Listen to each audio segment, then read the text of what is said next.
আসসালামু আলাইকুম। আমি মিতুল খান 4242 ইউটিউব চ্যানেল থেকে আপনাদের সবাইকে জানাচ্ছি শুভ সন্ধ্যা।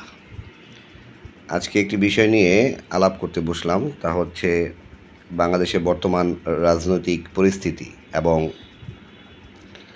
নির্বাচন সংক্রান্ত। এছাড়াও সেনাপ্রধান জনাব ওয়াকারুজ্জামান সাহেবের নতুন কিছু প্রস্তাব, এইসব বিষয় নিয়ে প্রথমে যে বিষয়টা আলোচ্য তা হচ্ছে রিফাইন্ড আওয়ামী লীগ শব্দটা বাংলাদেশের জন্য, বাঙালি জনগণের জন্য নতুন।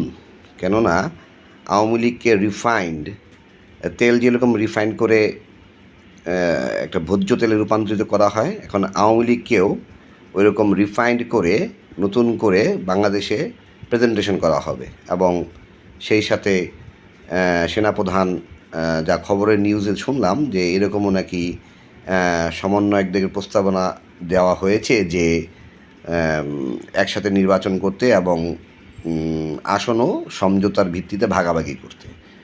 তো খবরটা শুনে অনেকটা হাস্যকর, কারণ যারাই বর্তমানে যারা বলছে আর কি ফ্যাসিস্ট সরকার আওয়ামী লীগ, তো যারা ছাত্র সমাজ কোঠা আন্দোলন থেকে শুরু করে একেবারে আওয়ামী লীগ সরকারকে পতন 5ই আগস্ট 2024 এই সময়টাতে যারা ফ্যাসিস্ট সরকারকে পতন করলো, তাদের সাথে আবার সমঝোতায় বসে নির্ধারণ করা হবে যে আওয়ামী লীগ সরকারকে রিফাইন্ড করে পুনরায় ক্ষমতায় আনা, যা বাংলাদেশ সেনাবাহিনীর পক্ষ থেকে প্রস্তাবনা দেওয়া হয়েছে। খবরগুলো শুধু মিডিয়াতেই বিদ্যমান।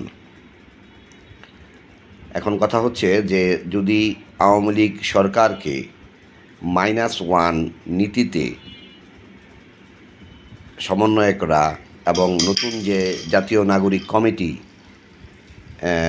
নির্বাচন করেন, তাহলে আদৌ কি বাংলাদেশে গণতন্ত্রের যে ফুল, যে বাগান, তা বিদ্যমান থাকবে নাকি না আবার সেই পুনরায় 85,000 কোটি টাকার লুটপাট তা আরও বৃদ্ধি পাবে?